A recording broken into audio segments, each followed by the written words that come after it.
Alright, since everybody's kind of getting back interested in Magic, I figured I'd do a quick video to show a deck that I just made up today.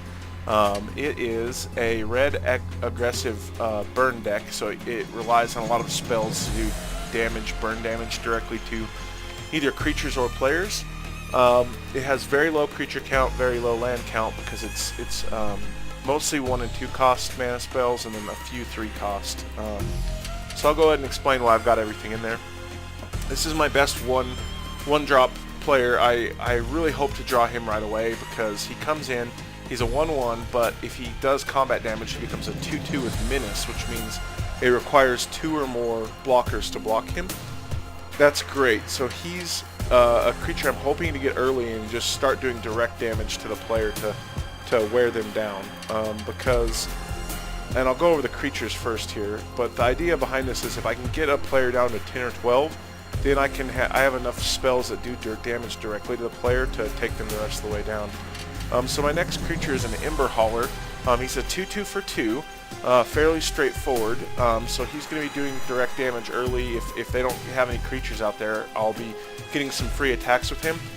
And the key element that makes him good later in the game is once I get blocked and stopped and I can't find a way to force damage through, because he's got enough blockers to kill off my little creatures, because all my creatures are small, I can sacrifice him to do 2 damage directly to either a creature or a player. So late in the game I can sacrifice him and do 2 damage. The Mage Ring Bully, he is one of the most impressive aspects of the deck to me. He looks basic. He's a 2/2 for 2. His downside is that he has to attack every turn if he's able to. His upside is whenever I cast a non-creature turn this spell, he gets +1/+1 for each spell I cast. So if I cast multiple spells, he gets +1/+1 this turn for each spell. So he's a great creature to pump up with my... I've got several spells that pump up creatures' abilities.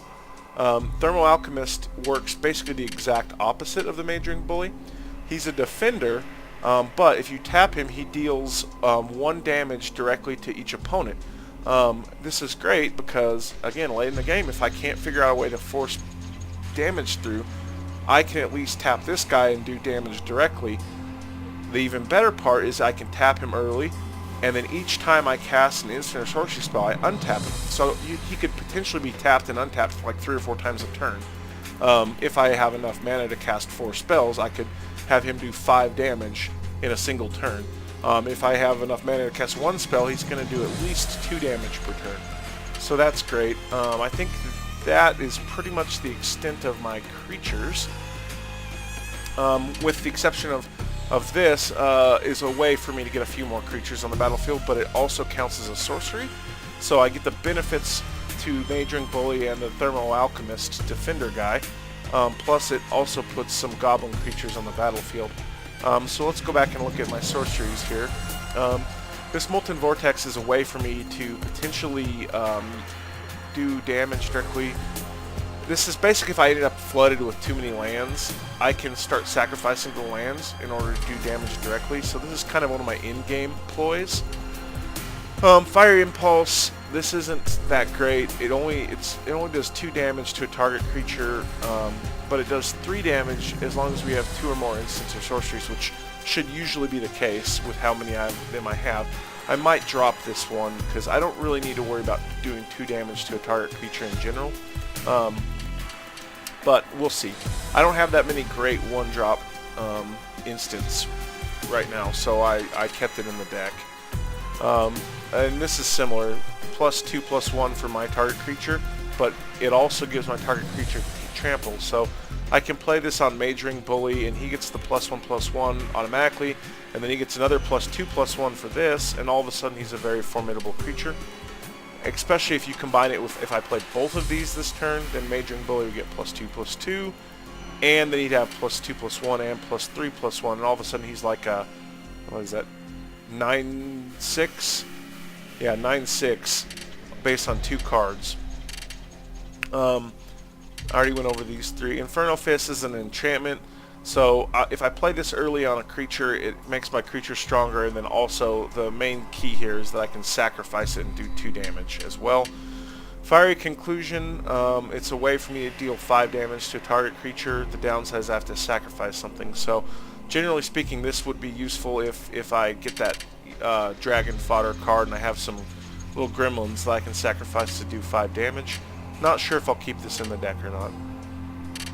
Twin Bolt is really nice. It helps me activate those instant and sorcery activated abilities on my creatures, and I can divide the damage as I choose. So I can either choose to kill off a single 2/2 creature, I can do 2 damage directly to the player, or I can even kill off 2 1/1 creatures, or kill off a 1 strength creature and do 1 damage to the player. So it's a very useful spell. This one, target creature gets +2/+2 against trample. Again, it's another way for me to force damage through. Hopefully I've built my deck around Majoring Bully essentially, so this would be used on him. Exquisite Firecraft is a game ender for me, so it's 3 mana cost, do 4 damage to a player, and if I have 2 or more instants or sorceries in the graveyard, it can't be countered. So that's a way for me to force 4 damage through. And then my final game ender, the major problem with this deck that I've run into is the fact that if they do get a big creature out, or several big creatures out, then I'm just screwed because I don't have enough, especially if that big creature has trample, I don't have good enough blockers.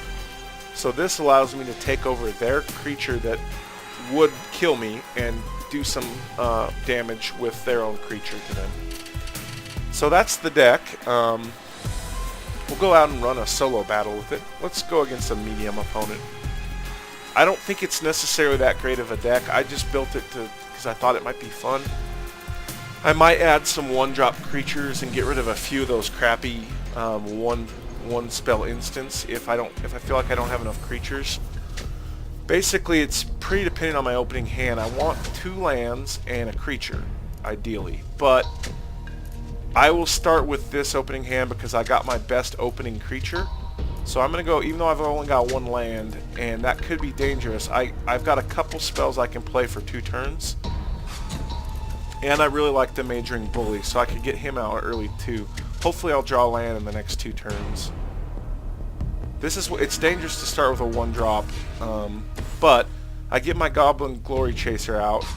I wish, had I started, he wouldn't have a chance to block, because he missed his 1-drop. Now hopefully he doesn't 2-drop a creature. No, he shouldn't be able to, so I'll get my Goblin Glory Chaser through, which is pretty important. Yeah, and I get to scry, so I'm going to go ahead and play this turn. That gives him +3/+1, and the main reason I'm doing this is I get to scry a card.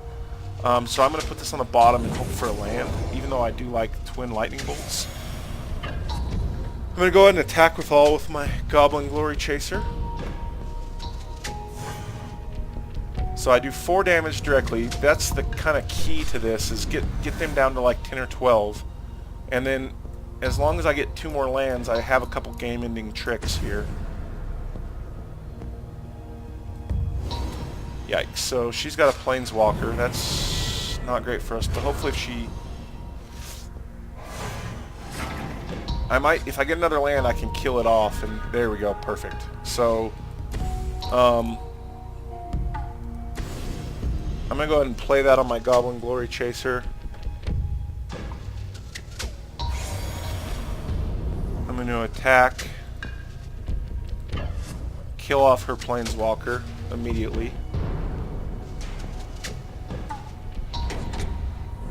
So getting my second land was key. I didn't, unfortunately was not able to force any damage through. So they've got an artifact vehicle with flying. That might be something that'll be good to take over later.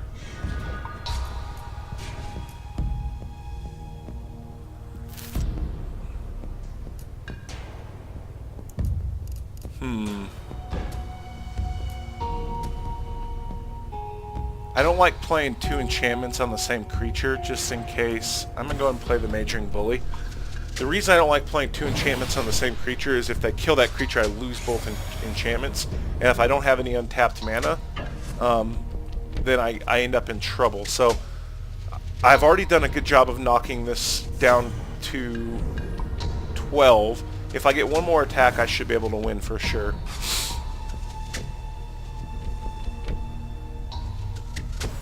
So hopefully their creature is... yeah, that's easy. So I can kill that off next turn.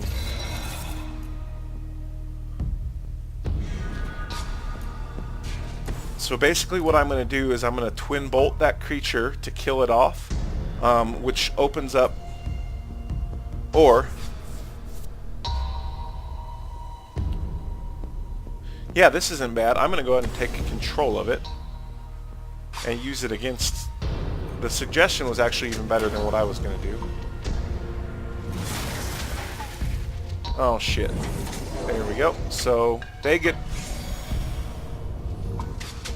they did figure out a way to kind of screw me up there, but we'll go ahead and confirm the attack. And they'll have to block. I'm assuming they might... yeah, okay, that's okay. But that won't kill me off, and it kills them off, so we should be good to go here. And I think we've burned them down. We didn't even have to really use our burn spells, but I'll go ahead and use a couple of them just to kind of show what... did that have haste? Oh no, that... it... I took it back over, that's right.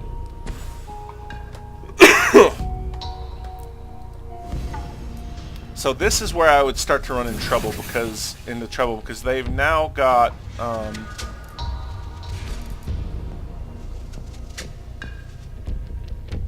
so yeah, I'll go ahead and just use the Art of Treason here, but another interesting way to do this would be is if they did get enough blockers out there, I could go ahead and sacrifice this and do 2 damage that way.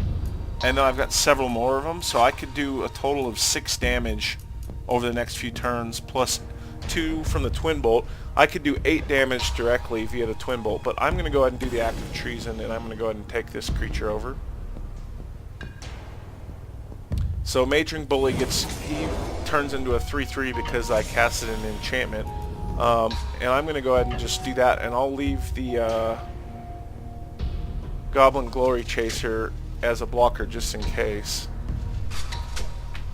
But I should be able to just finish them off. Yep. So I took a little bit of a risk by starting out with just 1 land, but I hit my 2-drop land and then my 3-drop land pretty quickly.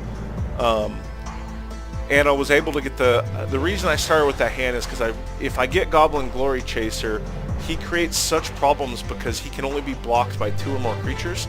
So if I put an enchantment on him and he's just continually doing damage to them, they really have to deal with him. Otherwise, if I get them down to 10 or 12, I can probably just burn them with my direct burn spells before they can beat me. So yeah, this deck's pretty fun.